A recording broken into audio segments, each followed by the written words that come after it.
నుదుటన చెదిరిన కుంకుమ ఈ జన్మకు మెరిసేనా?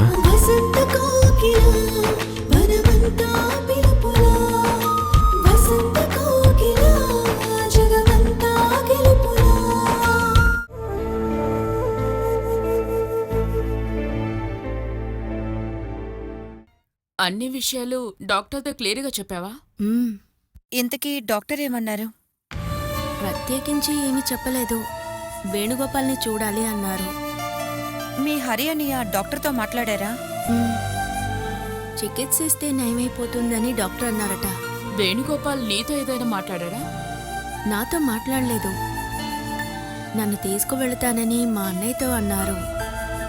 అది నీ మీదున్న ప్రేమ వల్లేం కాదు. ఆయనకి ఫుట్బాల్ ఆడుకోవడానికి ఒక అమ్మాయి శరీరం కావాలి. నువ్వు అతనితోనే వెళ్ళాలని నిర్ణయించుకున్నావా? నన్ను ఇంకేం చేయమంటావా అజిత? అక్కడికి వెళ్తే అతను ఇంతకు ముందులాగే నడుచుకున్నాడంటే నువ్వు అప్పుడే ఇక్కడికి తిరిగి వచ్చేయాలి, అర్థమైందా? అదంత ఈజీ కాదాను. నన్నంత ఈజీగా బయటికి రానివ్వడు. ఇంట్లో ఉన్న వాళ్ళందరూ ఆయన సైడే నిలబడతారు. ఆ ఇంట్లో హత్య జరిగినా కూడా ఆ ఊళ్ళో ఉన్న వాళ్ళెవరూ పట్టించుకోవడం లేదు. చెప్పాలంటే నువ్వు అక్కడ గొడవపడి రావడం పెద్దగా ప్రయోజనం లేదనిపిస్తుంది. నా ప్రాబ్లం ఇంట్లో వాళ్ళందరికీ తెలిసిపోయింది కదా. ఇంకా వేణుగోపాల్ ట్రీట్మెంట్కి ఒప్పుకున్నాడు. ఏ విషయమైనా జరిగిందిగా. ఈ రెండిటి వల్ల నీకు అసలు ఎటువంటి ప్రయోజనం ఉండదు. నీతో అందరూ సింపతితో మాట్లాడతారే తప్ప ఇంట్లో ఉన్నవాళ్ళు బంధువులు ఇంకేం చేస్తారు? మందులు తీసుకోవడానికి వేణుగోపాల్ సిద్ధంగా లేకపోతే నువ్వేం చేయగలవు? ఫోర్స్ చేస్తే వేసుకుంటాడా? నన్ను ఇంకేం చేయమంటావాను? నీకు అన్ని విషయాలు తెలుసు కదా. ఏమైనా ఇంకొకసారి ప్రయత్నించి చూడు. ప్రయత్నించి చూసేలోపు నువ్వు ప్రాణాలతో ఉంటే అప్పుడు కలిసి చూద్దాం. నీ భర్తింటికి వెళ్ళి 2 రోజుల తర్వాత మీ అన్నయ్యను వచ్చి అక్కడ చూడమని చెప్పు, సరేనా? వేణుగోపాల్తో అక్కడ ఒక్క నిమిషం కూడా ఉండలేననిపిస్తే నువ్వు మీ హరి అన్నయ్యతో తిరిగి వచ్చేసే. ఇద్దరు సోదరులు నాన్న ఉన్నారు కదా, ఒక్కొక్కరిని ఒక్కో రోజు విచారించమను నువ్వు ప్రాణాలతో ఉన్నావు లేదా అని.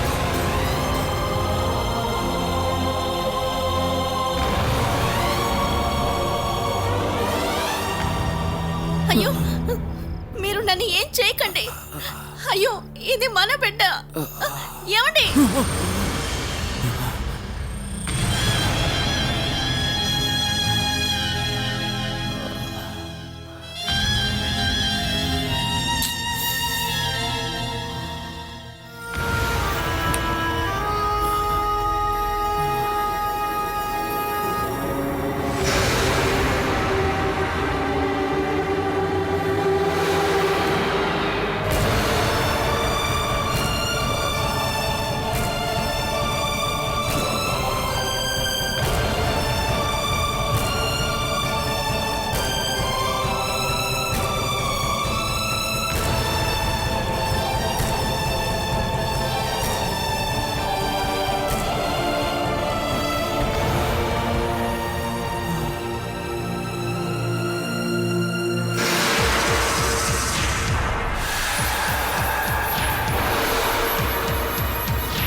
త్వరలో మీరు ట్రీట్మెంట్ చేయించుకోకపోతే మీకు జరగబోయేది ఎంతో ప్రాబ్లంగా ఉంటుంది.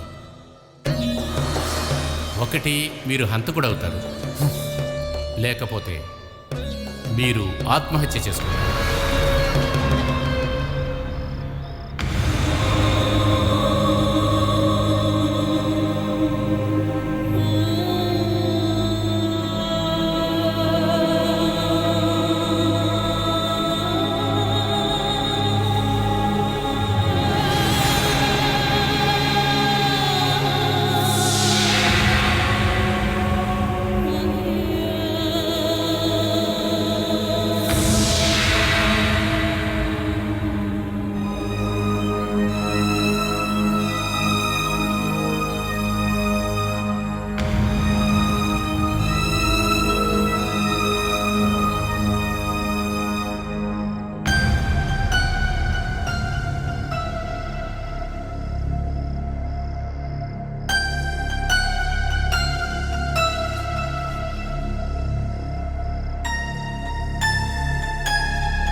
అసలు నువ్వేంటి మూర్ఖంగా మాట్లాడుతున్నావు? ఓహ్, అసలు నీ బుర్ర పనిచేస్తోందా? నా ప్రాణాలకి సెక్యూరిటీ కావాలిగా, అందుకే. పోలీస్ స్టేషన్లో కంప్లైంట్ ఇస్తే నీ ప్రాణాలకి సెక్యూరిటీ ఉంటుందా? బాలా, నువ్వు అడిగిన అన్ని విషయాలకి ఒప్పుకొని వేణుగోపాల్ మన దారికొచ్చాడు. ఇంక పోలీసు కేసు అంటూ అతని మనసు మార్చాలా? నేను నాన్న వెళ్ళి పోలీస్ స్టేషన్లో కంప్లైంట్ ఇచ్చామని నీకు తెలుసు కదా. వేణు వాళ్ళ ఇంటికి తిరిగి వెళ్ళేటప్పుడు అక్కడికెళ్ళి చెప్పి వెళ్ళడమే కదా మర్యాద. నీ కాపురంలో పోలీసులకి చోటు లేదు. ఆల్రెడీ కంప్లైంట్ ఇచ్చావు. వచ్చి ఎంక్వైరీ చేశారా వాళ్ళు? లేదంటే వేణుగోపాల్ని పిలిచి మాట్లాడారా? మాట్లాడలేదుగా. హరి, అవన్నీ పోలీసులతో మాట్లాడి వేణు కుటుంబాన్ని ఒప్పించాం. ఇకపై అదే జరగబోతోంది. ఈ పోలీసులు, వకీళ్ళు ఇక నీ జీవితానికి వద్దు. అలా వస్తే మీ జీవితాలకే ప్రాబ్లం. నేను అతనితో వెళ్ళి అక్కడ ఏదైనా సమస్య వస్తే మాకు చెప్పే నువ్వు వెళ్ళావా అని పోలీసు వాళ్ళు అడిగితే నేనే కదా నేను సమాధానం చెప్పాలి. నీకు ఇప్పటికీ నమ్మకం లేదుగా? కొంచెం కూడా లేదు. అంతేకాదు, డాక్టర్ చెప్పిన దాంట్లో సగం కూడా నువ్వు నాతో చెప్పలేదని నాకు బాగా తెలుసు. అసలు నేనెందుకు దాస్తాను? ఆయనకి చికిత్స ఇచ్చి నయం చేయొచ్చని డాక్టర్ చెప్పారా? మరి నువ్వేమనుకుంటున్నావు? బాధ్యత తీరిపోతుంది కదా అని ఒక జబ్బు చేసిన వ్యక్తితో నేను పంపించేస్తా అనుకున్నావా? డాక్టర్ ఏమన్నారు? వేణుగోపాల్ రోగం నయం అవుతుందా? ట్రీట్మెంట్తో పాటు కట్టుకున్న భార్య చూపించే ప్రేమ, ఆప్యాయత ఇవన్నీ ఉంటే ఖచ్చితంగా నయం అవుతుంది. నాకా డాక్టర్ ఇల్లు తెలియదని అనుకుంటున్నావా? ప్రస్తుతానికి నేను నిన్ను నమ్ముతున్నాను. ఇలా చూడు, ఇకనైనా నీ అహంకారాన్ని తగ్గించుకోవాలి. ఇది నా జీవితం కదమ్మా. అబ్బా, అమ్మ చెప్పేది కాస్త వినొచ్చు కదే. నీకు జరిగినట్టు ప్రపంచంలో ఎవరికి జరగలేదనుకుంటున్నావా? మనం ఇప్పటికీ ప్రయత్నిస్తున్నాం కదా. నేనిక్కడ మూడో మనిషినని నాకెప్పుడో తెలుసు. నువ్వొక మాట అన్నావు కదా, అది ఇప్పుడు కూడా నా మనసులో గుచ్చుకునే ఉంది. ఆ గాయం ఈ జన్మకి ఆరదు. నేను నా భర్తని విడిపోయి ఉంటే నీకు అజయ్కి మంచి సంబంధం దొరకదు, పెళ్ళే కాదు అన్నావు. నన్ను ఆ కసాయి వాడితో పంపేస్తే నీకు మంచి సంబంధం దొరుకుతుందా? నువ్వు మనశ్శాంతిగా జీవించగలవా? బాలా, నువ్వేంటంటో మాట్లాడి శాపం పెట్టుకో. మీ ఇద్దరిని ఒకటిగా కలిపినందుకు వీడికి నువ్విచ్చే ప్రతిఫలం ఇది. నీకు నాన్నకి త్వరలోనే ఉంది. ఎంతో ప్రేమగా మగపిల్లల్ని పెంచుతున్నారు కదా, వాళ్ళు నాకేం చేస్తున్నారో అదే మీకు చేస్తారు. ప్రయోజనం లేని వాటిని చెత్తలో పారేసే కాలం ఇది. బంధాల విషయంలో కూడా అంతే. నువ్వు చెప్పాలనుకున్నవన్నీ చెప్పేశావా? మనకి కిట్టని సమయంలో నీకేదో పెళ్లి చేసిన పాపానికి అంతా మా కర్మ. నీ మాటలు వినాల్సిందే. కానీ ఇప్పుడు మీ ఇద్దరిని కలపడానికి ప్రయత్నించకపోతే కొన్నాళ్ళ తర్వాత నువ్వే అడుగుతావు, ఆడవాళ్ల మొండితనం ముందు మన హరి అనే ఓడిపోయాడా అని. అందుకే కదా మొగుడిని వదిలిపెట్టేసి నేను ఇక్కడికి వచ్చానని. ఏదో ఒక రోజు అలా మాట్లాడతావు కాబట్టే ఇప్పుడు నీ మాటలన్నీ వింటున్నా. నువ్వు తొందరగా రెడీ అవ్వు. నేను తీసుకెళ్ళడానికి మధ్యాహ్నం లోపు వేణు వస్తాడు. పోలీస్ స్టేషన్కి వెళ్ళి ఇన్ఫార్మ్ చేసి నేను వస్తాను. చూడు బాలా, ఇక నువ్వు మొండి పడితే అస్సలు బాగోదు. నీకేదైనా సమస్య వస్తే నేను సరిచేస్తానని నీకు మాట ఇచ్చాను కదా. ఇప్పుడు నువ్వు స్టేషన్కి వెళ్తానని చెప్పి నా పరువుని తీయడానికి ప్రయత్నిస్తున్నావు. ఈ విషయంలో నువ్వు నాకు సహాయం చేయన్నయ్య. స్టేషన్కి నాతో పాటు వస్తే చాలు. బాలా, నాకు కోపం తెప్పించుకుని నా మాట విను. అన్నయ్య! ఏంటి అన్నయ్య? ఇక నీ మాటలు వింటూ నా వల్ల కాదు. వద్దులే, నువ్వేం రావద్దులే. స్టేషన్కి నేను ఒక్కదానే వెళతాను. నన్ను అడ్డుకున్నారంటే నేనిక వేణు వాళ్ళ ఇంటికి వెళ్ళను. వా.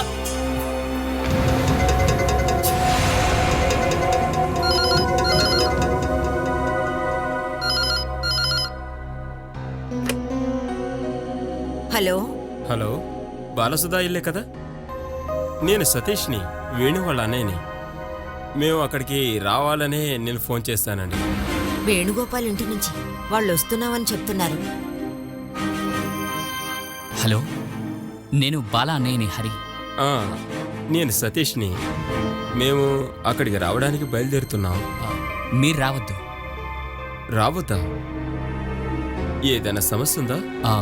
బాలా తనంతటా తనే ఇక్కడికి వచ్చేసిందిగా, అంచేత మేమే తనని అక్కడికి తీసుకొస్తాం. ఎప్పుడు? సాయంత్రం 5ంటికి. అయితే ఓకే, ఇప్పుడే కొంచెం ప్రశాంతంగా ఉంది. సరే, వచ్చాక చూద్దాం.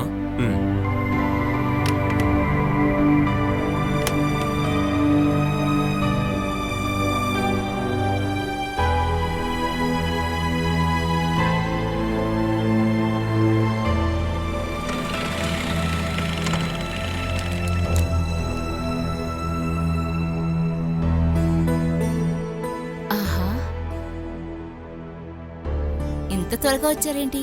ఏంటి త్వరగా రాకూడదా? హరి రమ్మన్నాడా? నిన్నే పిలిచాడు. సైకాట్రిస్ట్ దగ్గర చూపించారు. మనం భయపడేంత ప్రాబ్లం లేదని డాక్టర్ చెప్పారు. అది కాదు, హాస్టల్ నుండి బాలా ఈరోజు ఇంటికొచ్చిందట. వాళ్ళ అత్తగారింటికి వెళ్ళడానికి ఒప్పుకుందని అమ్మ చెప్పింది. బాల అంత తొందరగా ఒక నిర్ణయానికి వస్తుందని నేను అనుకోలా. నేను అనుకోలేదు. ఆ తర్వాత నేనే స్వయంగా కాల్ చేసి అడిగాను. సొంత నిర్ణయంతోనే వేణుతో వెళ్ళాలని బాల డిసైడ్ అయిందా? అలా ఏం కాదు, అందరూ ఇష్టపడుతున్నారు కాబట్టి అలాగే జరగనివని అంది. హ్మ్. ఎవరికీ తను ఇబ్బందిగా ఉండనని చెప్పింది. అయితే నేను అనుకున్నదంతా కరెక్టే. అమ్మా నాన్న ఇంకా హరి అందరూ కలిసి తన మనసుని బలహీనంగా చేశారు. వాళ్ళని నమ్మి ఆ ఇంట్లో ఉండటం కన్నా వేణుగోపాల్తో వెళ్ళటమే తనకి మంచిదనిపించుంటుంది. ఏం జరిగిందో తెలియటం లేదు. వేణుగోపాల్ ట్రీట్మెంట్కి ఒప్పుకున్నాడు కాబట్టి వెళ్తుందేమో. నిజమేంటని కన్సల్ట్ చేసిన డాక్టర్ని కలిస్తే గానీ తెలీదు. ఆ, ఇంకో విషయం కూడా ఉంది. వాళ్ళ అత్తగారింటికి వెళ్ళడానికి ముందు తను అత్తగారింటికి వెళ్తున్న విషయాన్ని పోలీస్ స్టేషన్లో చెప్పాలని తను పట్టుపట్టింది. ఇంకా అమ్మా నాన్న హరి ఎవరు ఒప్పుకోలేదు. అందుకని ఒంటరిగా పోలీస్ స్టేషన్కి వెళ్ళింది. అదంత అవసరమా? దానికి బాలని కాదు, మీ తమ్ముణ్ణి ఇంకా మీ నాన్న కొట్టాలి ఫస్ట్. ప్రాణం మీద ఎంత భయం ఉండుంటే తను ఆ మాట ఉంటుంది. తన ప్రాణానికి అపాయం ఉందని బాల అనుకుంటుంది. ఆ విషయం అర్థం చేసుకునే బుద్ధి మీ ఇంట్లో వాళ్ళకి లేదా? అన్ని విషయాలు మాట్లాడుకుని నిర్ణయించిందేగా, ఇంకెందుకు భయపట్టు? ఎవరు మంచి నిర్ణయం తీసుకున్నారు? ఒక పిచ్చోడికి ఇక చండాల పైన ఫ్యామిలీకి అడ్జస్ట్మెంట్ అని చెప్తున్నావా నువ్వు? దాని గురించి నువ్వు మాట్లాడుతున్నావా? తను గర్భంగా లేకపోతే మాత్రం వేణుగోపాల్తో బతకటం కంటే చచ్చిపోవటమే మంచిదనిపిస్తుంది. పోలీస్ స్టేషన్కి వెళ్తా అనేది తన ప్రాణాలని కాపాడుకోవడానికి కాదు, తన కడుపులో ఉన్న బిడ్డని కాపాడుకోవడానికి అయి ఉంటుంది. ఇప్పుడు బాలా ఒంటరి మనిషి కాదు, దానిలో ఇప్పుడు ఇంకొక ప్రాణం ఉంది. ఏదైనా జరిగితే మాత్రం ఆ శాప నుండి మీ ఇంట్లో వాళ్ళు ఎవరు తప్పించుకోలేరు.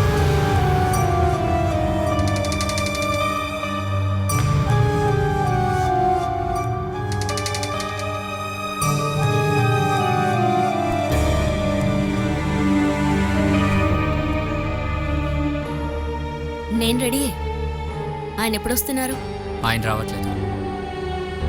ఇక్కడి నుంచి స్టేషన్కి ఆవేశంగా వెళ్ళావుగా, వాళ్ళొస్తే నువ్వెక్కడికి వెళ్ళావని అడిగితే ఏం చెప్పను?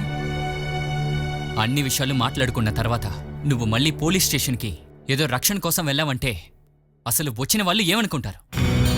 అందుకే వాళ్ళకి నేను చెప్పేశాను రావద్దని. నేనే తీసుకొస్తానని చెప్పాను. నీ భర్త ఇల్లు నేను ఇంతవరకు చూడలేదుగా, నేను నీతో వస్తాను. ఇక నుంచి తీసుకెళ్లే వస్తువు కంటే అప్పగించే వస్తువుకి విలువ ఎక్కువ. వాళ్ళకి అప్పచెప్పేటప్పుడు ఈ వస్తువుని తిరిగి పంపించకండి అన్న అర్థం కూడా ఉంటుంది. దయచేసి నీ ఆలోచన మార్చుకోబాలా. మార్చుకుంటాను. ఇకపై నువ్వు చెప్తున్నట్టే ఆలోచిస్తానులే.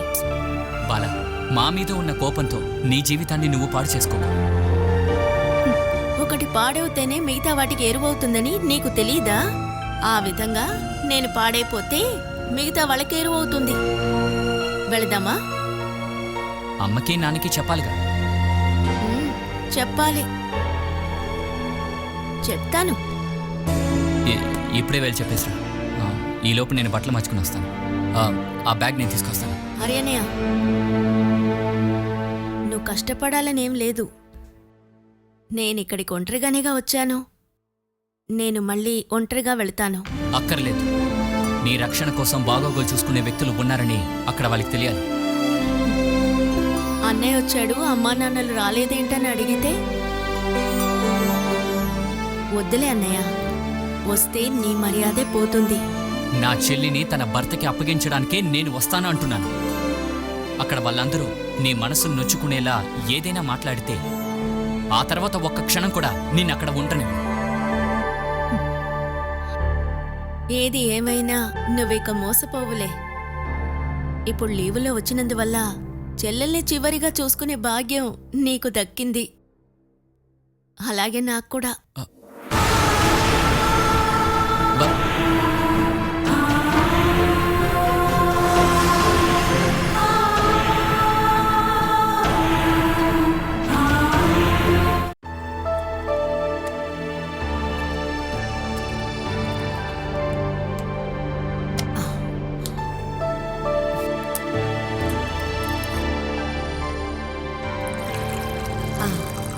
నువ్వు వెళ్ళడానికి రెడీ అయ్యావా? నాన్నెక్కడమ్మా? అర్జెంటుగా ఎవరినో కలవాలని ఆయన ఇప్పుడే వెళ్లారు. నేను బయలుదేరేటప్పుడు నా మొహం చూడకూడదని నాన్న వెళ్ళిపోయారు కదా. నువ్వు అలా అనుకోవద్దు బాలా. నీకు తాగడానికి పాలిస్తానుండు. హరి నిన్ను అక్కడ పంపడానికి విషయాలన్నీ మాట్లాడే వస్తాడు. ఇదిగో తాగు. అల్లుడు కొట్టే దెబ్బలు తట్టుకోవడానికి బలం ఉండాలని ఇవన్నీ ఇస్తున్నావా? ఎదురు మాట్లాడకుండా ముందు ఈ పాలు తాగు బాలా. ఇలా చూడు, నీ కడుపులో ఒక బిడ్డ ఉంది. ఆ బిడ్డను చూసుకోవాలి. నేను నీకోసం హరితో చెప్పి కొనిపించాను. ఇవన్నీ తాగాలి. కడుపు ఖాళీగా ఉండకూడదు. తీసుకో.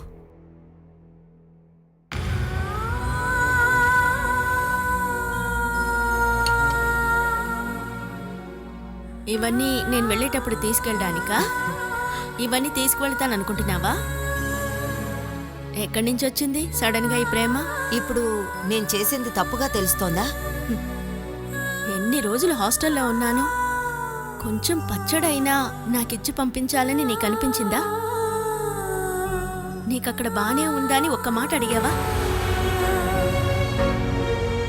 నువ్వేమన్నీ ఎందుకు చేసి పెట్టావో నాకు తెలుసులే.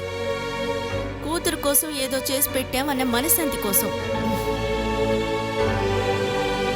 నన్ను పాతాళంలోకి నెట్టేసి నువ్వు మనశ్శాంతిగా ఏమి ఉండక్కర్లేదు. నేనిక్కడి నుంచి ఏ వస్తువు తీసుకెళ్ళను. వెళ్దామా? నాన్నకి చెప్పావా?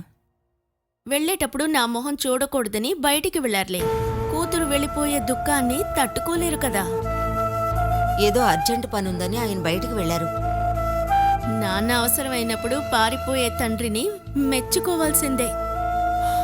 అమ్మా, నేను తన్ని వదిలేసి వస్తాను. నువ్వు నడు. నువ్వు పాలు తాగలేదండి బాలా.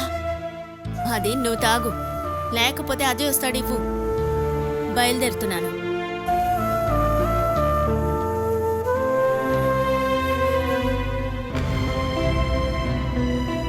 వెళ్ళొస్తానని నేను చెప్పనమ్మా.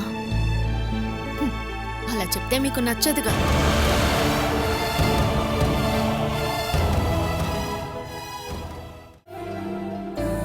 ఇలా చూడు, నువ్వు ఇటువంటి జంతువులు ఉన్న చోటికి రావడానికి బదులుగా ఈ బిడ్డని అబార్షన్ చేయించుకుంటే బాగుండేది. ఏంటక్క నువ్వెలా మాట్లాడుతున్నావు? నువ్వు కాడదానివేగా. నా కడుపున మొదటిసారిగా జీవం పోసుకుంది. దేవుడు నా కోసం ఇచ్చిన ప్రాణం. నేనిప్పుడిది వద్దనుకుంటే, ఒకవేళ నాకికపై పిల్లలు పుట్టకపోతే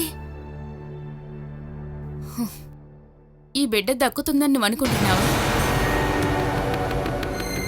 ఏంటక్క అలా అన్నావు? బాల ఇక్కడి నుంచి వెళ్ళి ఎన్ని రోజులైంది? 2 నెలలైంది. బిడ్డకి ఇప్పుడు ఎన్నో నెల? 2 అవుతోంది. ఈ బిడ్డ తనది కాదని వేణు అన్నాడంటే